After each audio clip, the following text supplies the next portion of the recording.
So guys, क्या मोहम्मद बिन सलमान जो कि सऊदी अरब के प्रेसिडेंट है या यूं कहें प्रिंस, क्या उनकी जान खतरे में है? क्योंकि उनसे रिलेटेड एक स्टेटमेंट बाहर निकल कर आया है जहां पर बताया जा रहा है कि कैसे सऊदी अरब के प्रिंस ने यूएस लॉ मेकर के सामने ये बात करके कि प्लीज मुझसे ये काम मत करवाओ वरना वो लोग मुझे नहीं छोड़ेंगे। अब ये पूरी बात है क्या और ऐसी स्टेटमेंट बाहर निकल कर क्यों आ रही है और ये वायरल क्यों हो रही है, हम चर्चा करेंगे इस वीडियो में। बताया जा रहा है कि कैसे यूएस लॉ मेकर जो कि मोहम्मद बिन सलमान से ये डिमांड करते हैं कि कुछ ऐसा काम है जो कि सऊदी अरब को करना है, लेकिन जिसमें रिस्पॉन्स में मोहम्मद बिन सलमान जो कि ये बात क्लियर कर देते हैं कि वो ये काम नहीं करने वाले। अगर वे सऊदी अरब के ऊपर प्रेशर भी बनाते हैं कि वो ये काम करें तो ये सरप्राइज मत होना कि उन्हें मार दिया जाएगा। और अगर मोहम्मद बिन सलमान यूएस के दबाव में वो काम करते हैं तो नियर फ्यूचर में मोहम्मद बिन सलमान को असैसिनेट कर दिया जाएगा। पर सवाल ये है कि आखिर एक सऊदी प्रिंस अपने असैसिनेशन के ऊपर ऐसी बातें क्यों कर रहा है और वो ऐसा कौन सा काम था जो कि यूएस के लॉ मेकर्स ने इन्हें करने को कहा। गाइस, ये काफी ज्यादा इंटरेस्टिंग टॉपिक्स है जियोपॉलिटिक्स से related. So guys, I hope आपको आईएमएफ प्रोजेक्ट के बारे में पता होगा।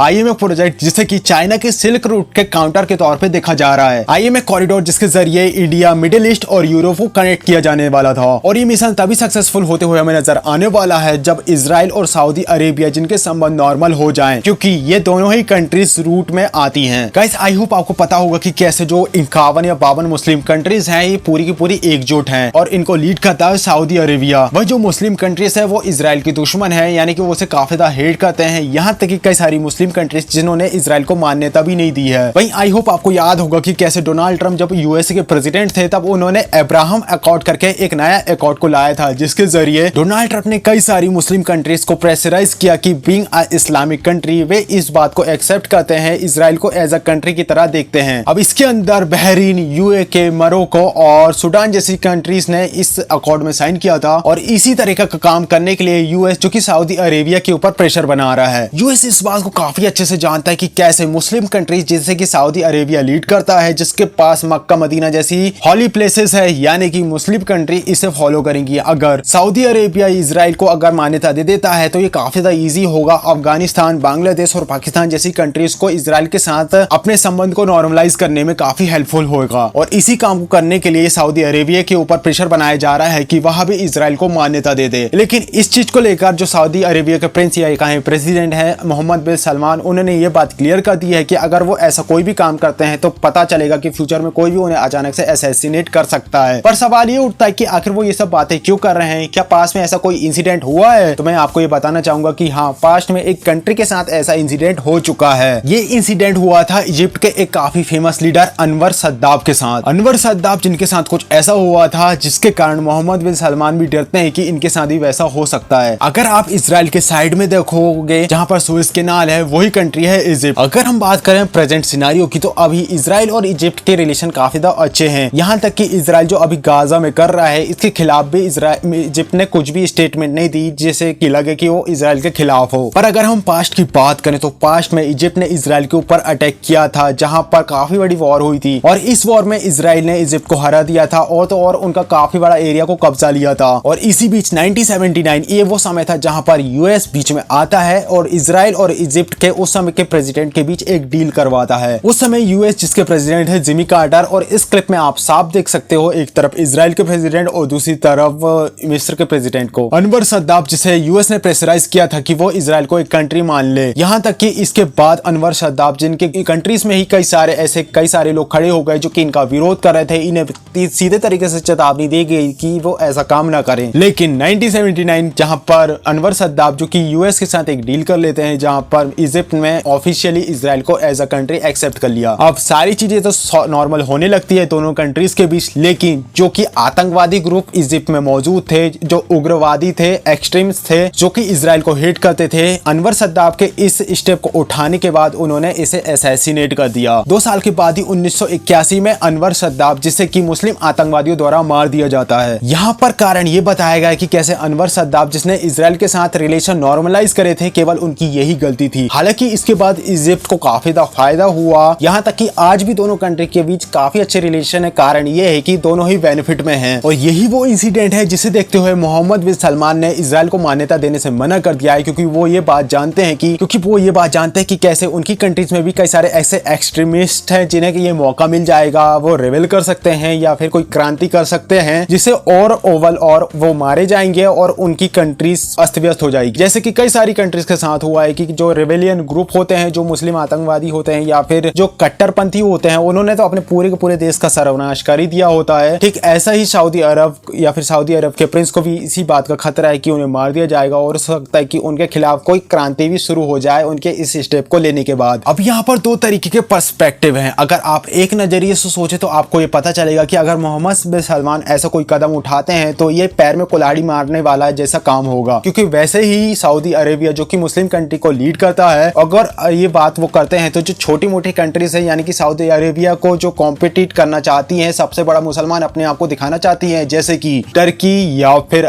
पाकिस्तान, यहाँ तक कि ईरान, इस चीज का फायदा उठा सकते हैं। वहीं दूसरे पर्सपेक्टिव में देखें तो मोहम्मद बिन सलमान जिन्होंने कई सारे ऐसे कदम भी उठाए हैं जहां पर हालांकि जो कन्वर्टेड कंट्रीज हैं जैसे कि पाकिस्तान, वहां पर उनके खिलाफ बात करी जाती है, लेकिन उन्होंने अपनी कंट्रीज की भलाई देखते हुए कई सारे ऐसे कदम उठाए, जैसे कि जो वुमेन है तो उन्हें थोड़ी फ्रीडम प्रोवाइड करी, उन्हें ड्राइविंग अलाउ किया, ऐसे कई सारे कदम उठाए। तो ऐसे चांसेस है कि इस नए एज में शायद वो ऐसा कदम उठाते हुए नजर आए। अब देखना ये होगा कि आखिर फ्यूचर में क्या होगा। अगर वो ऐसा कोई कदम फ्यूचर में उठाते भी हैं तो ऐसे कौन से परिणाम उन्हें फेस करने होंगे, ये सब तो हमें फ्यूचर में भी पता चलेगा। आई होप ये एक छोटी सी वीडियो थी जहां पर मुझे आपसे ये इन्फॉर्मेशन शेयर करनी थी। आई होप वीडियो आपको पसंद आई होगी। वीडियो पसंद आई हो वीडियो एक लाइक, चैनल को सब्सक्राइब करिएगा। मिलते हैं नेक्स्ट वीडियो में, तब तक के लिए बाय।